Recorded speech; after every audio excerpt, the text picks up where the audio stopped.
final score, Wrexham 4, Sutton United 0.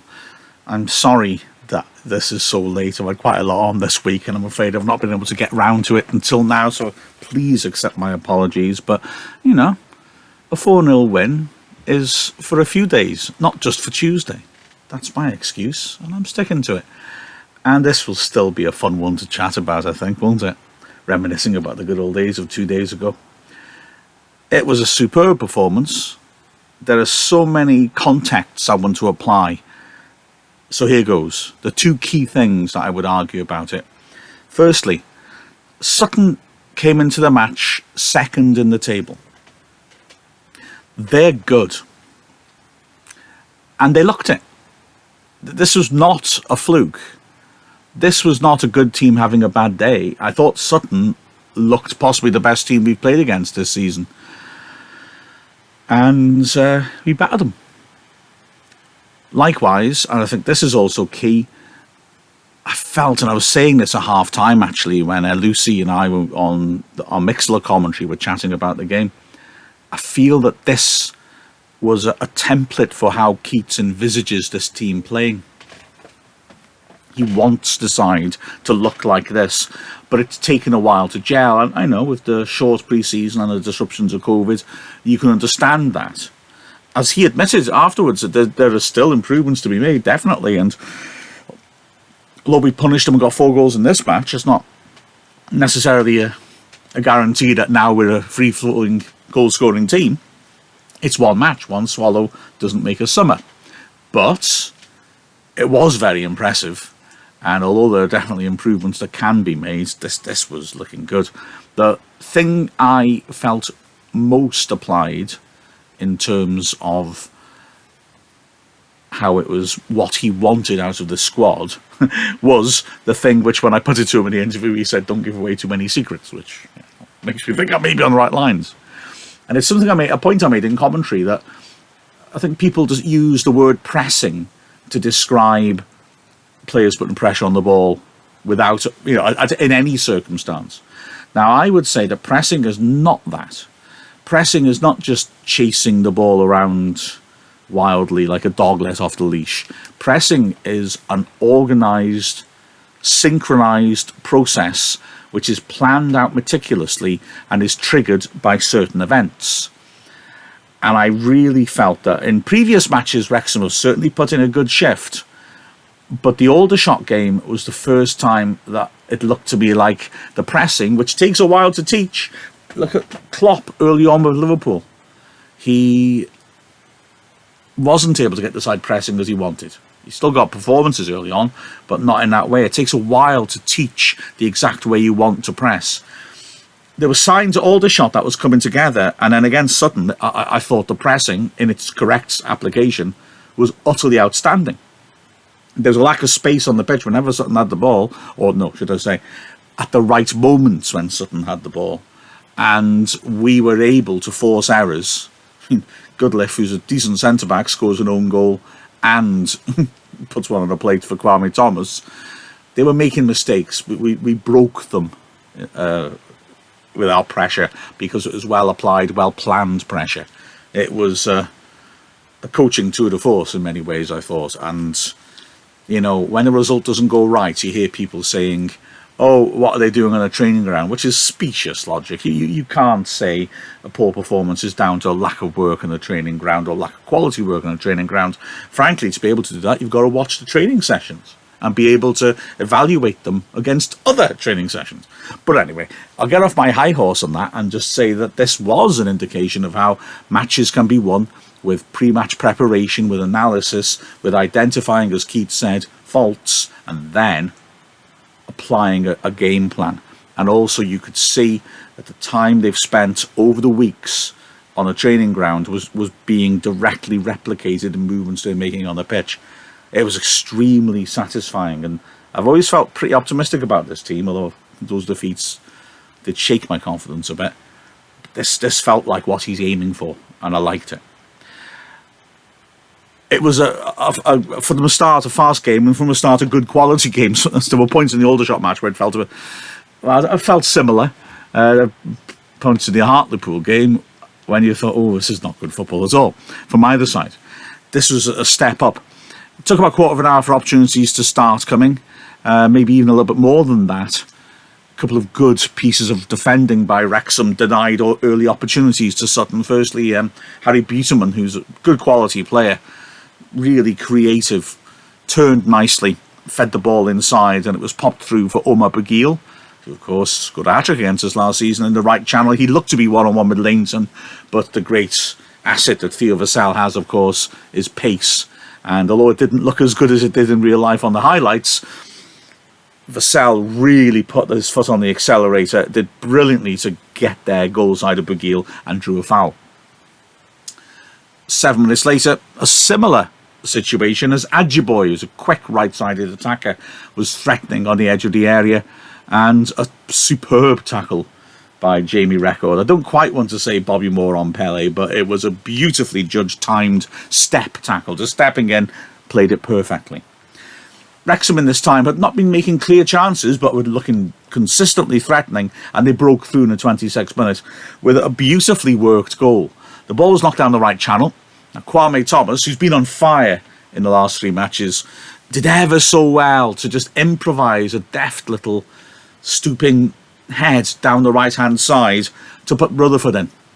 The weight on Thomas's header was perfect because Rutherford could hit it for the cross first time, and he did so. Thomas had followed his run into the box, arrived on it about 8 yards out, and met it in his stride with a lovely crisp finish into the roof of the net. A really nicely conceived goal. And Wrexham pushed on and began to dominate the half. Record swept in a good cross towards the penalty spot. Goodliff at full stretch, facing his own goal, frankly did well to get a foot on it, but he poked it to the edge of the area, where again Thomas, showing his growing confidence, met it with an absolute rocket of a strike. Keeper didn't have a chance to move. It thumped against the top of the left post and bounced behind, and flew behind for a corner. A magnificent hit. If that had gone in, Luke Young might actually have found himself in a position where he didn't win goal of the season this season. Wrexham continued to press to Harry and to cause problems. Wyatt, the left-back, made an error to gift the ball to Durrell in the middle of the pitch.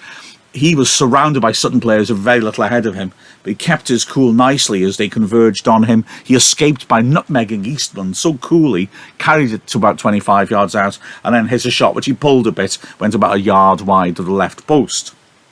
To be fair to Sutton, they did have a great opportunity 4 minutes before the break to equalise. A corner was swung into a crowded 6-yard box. Leighton, backpedalling, did well to punch clear, had to go to ground because he was stretching backwards to reach it. The ball was volleyed back in towards the penalty spot. Buteman got up and planted a really good header. The ball looked to be going under the bar, but Leighton, an outstanding save, from falling on his back, had managed to get up, spring across to his left, and flick the ball over the bar. Fantastic goalkeeping by Leighton, and Wrexham would benefit because, and this wasn't the last time this would happen, after Sutton had failed to capitalise on a chance, we went down the other end and punished them. A free kick on the left-hand side. It was really good work to win the free kick. Ponticelli charging down the goalkeeper's clearance and then Durrell picking it up and committing his man. Durrell whipped the free kick into the near post, a horrible ball to defend, and it went in. How it went in? Well, it's no mystery, not now, but I think it's going to be recorded incorrectly down in history. The PA data, which we supply to, not to PA data, is what's used for the official records. There are no dubious goal panels or anything at our level of football, I'm afraid. And as a result, and this is no criticism of the way the PA data was done, because none of us knew who got the last touch at all in real time, it was credited to Jay Harris. He might have got a little flick. He made a good run to the near post. But the GoPro footage from behind the goal is very clear. Harris might get a touch, might not. The ball flashes across the face, and then poor Goodliff, the centre-back, stretching out, just pokes it past Buzan. It's a clear run goal by Ben Goodliff. But like I say, it may not be go down in the records as such. So Wrexham 2-0 up at the break. Good value for that as well. And a strange sense of confidence at the break. It really felt like we had this game under control. The second half started in a similar manner. There was a couple of opportunities for Sutton. The major one 5 minutes after the break. A free kick swept into the box. Kelleher failed to get much distance on his header. It fell for Toby Silva, and well, he missed a sitter. He took it nicely on his chest. It dropped down in front of him. He's about 8 yards out. Clear sight of goal, and it looked like it sort of rolled down his shin a bit and then flipped off his toe, but he scooped it over the bar. It was a horrible contact. Bizarrely, the referee gave a corner for that when it clearly seemed to have been just plonked over the bar by Sir Silva rather gauchely. And that could have led to a goal. A corner was swept in. It hit a Wrexham head and flicked across the face of goal dangerously. And it was cleared by the magnificent Kwame Thomas, who made a great interception, took a kick in the process. And the danger was averted. And then Wrexham started to push on. Firstly, it was Thomas fighting for a long ball, finding Ponticelli in the left channel. He fed Durrell. Durrell ran at his man, committed him, tried to go around the outside and drilled a shot into the side netting. From that corner, Durrell ripped it in. There's a flick on at the near post, and Vassell, attacking it about 8 yards out, got a decent toe poke onto it, looped it over the keeper Bouzanis, but it just cleared the bar. Wrexham then had soon afterwards to make a change, and a bit of a heartbreaker as well, to be honest. Jordan Ponticelli, who's been really playing well lately without being able to get on the score sheet, who he wants to be putting on the pitch and getting minutes because he's had a very disrupted pre-season and season with injuries, pulled up short. Let's hope it's nothing too serious, and had to be replaced by Adi Yusuf. Sutton starting to come forwards. Beautyman getting into the left channel and drilling a shot to the bottom left corner from the edge of the area, but that's Leighton's speciality, isn't it? Getting down to low shots, and he pushed it firmly round the post. Then, as Sutton enjoyed their best spell of the match, Adjiboy picked the ball up, turned beautifully, drove on to the edge of the D, and then lashed a wild shot deep into the cop. Within a minute, there was the big chance. By this point, Sho Silva had been taken off and Oliafe had been brought on. He looked threatening, but his finishing was off, crucially in this occasion. 25 minutes left, plenty of time for Sutton to mount a real comeback. Vassell, carrying the ball up left-hand side, tried a bit too much and lost the ball. Wrexham now caught out in the transition. Bugil broke down the right-hand side in space, hit the goal line, perfect pullback, and Oliafe, 15 yards out, had the whole goal to aim from and drove it much too straight, Leighton getting down to save it. There's another opportunity when a free kick was conceded on the edge of the area. There's Adjiboy carrying the ball well to the edge of the box, and quite frankly, it looks to the naked eye like the foul was in the penalty area. Surprising to look at the footage afterwards and find it didn't. He certainly fell well into the area. Milsom stepped up and hit a terrible strike, and the danger was gone. And Wrexham, having weathered that spell, started to get back on top.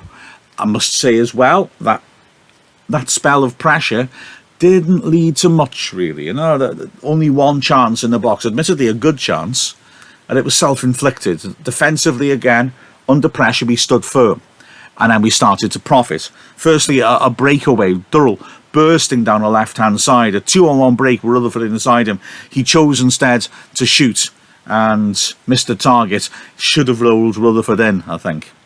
And then another opportunity when the ball was, hang on a second, beg your pardon, an opportunity for Sutton, can't read my notes. Oliafe scuffing a shot from the edge of the area, not that clear a chance. Again, it was a key miss because within a minute it was 3-0 and the game was dead.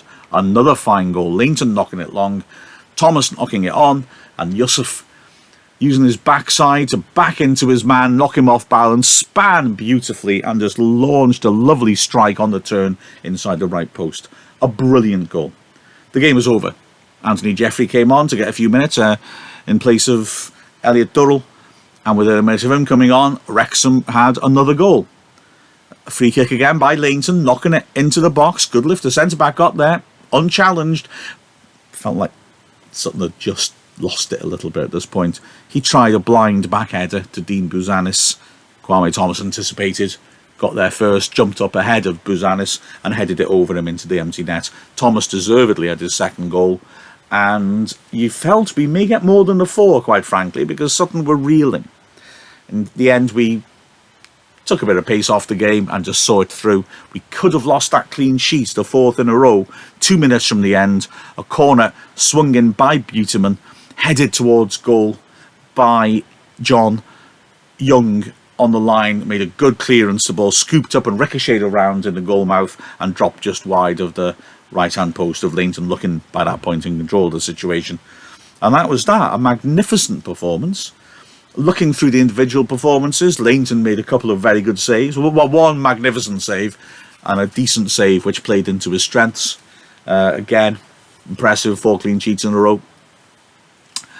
At the back, Horsfield continues to really look impressive.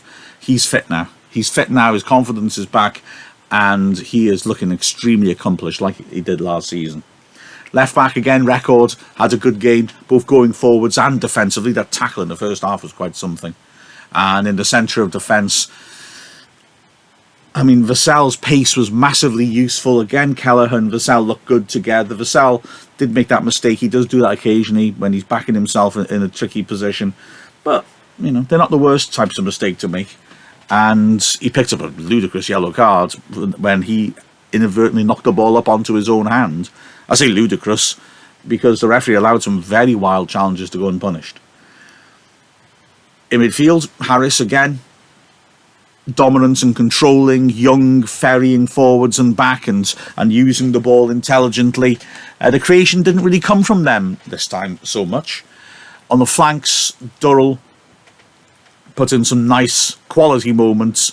Didn't actually quite get his last ball right often enough compared to his recent standards, but the second goal was down to him putting the set piece in exactly the right spot, so it was impossible to defend. Rutherford deserves a huge pat on the back. We know the cliche, he works hard, yes. We know he's got good movement, but there was more to it as well today. That first time delivery inside to Thomas was superb. He leads the press quite often. He's not just industrious, he's smart. He knows when to press and how. And I thought he had a fine game on the right-hand side. But not the finest. Because up front, Kwame Thomas was a beast of a man. A golden god. He was superb. 3 games in a row, he's dominated the centre-backs, won a much bigger percentage of headers than you'd expect from a target man, because you expect the centre-backs to win over half. And this time he got the 2 goals as well as that shot to hit the post, and an assist for Yusuf. A brilliant all-round performance by Thomas. I still think you can't rely on him to get a lot of goals, but he'll chip in, and hopefully we can get Yusuf, who scored a fine goal, or Ponticelli, who again put a very good shift in, to click alongside him. But signs are promising. The signs are good. That was a hell of a performance against a good side, and, well, I guess, don't you just love it when a plan comes together? With the final score of Wrexham 4, Sutton United 0. I'm Mark, 2 days late, Griffiths, from the Wrexham AFC media team.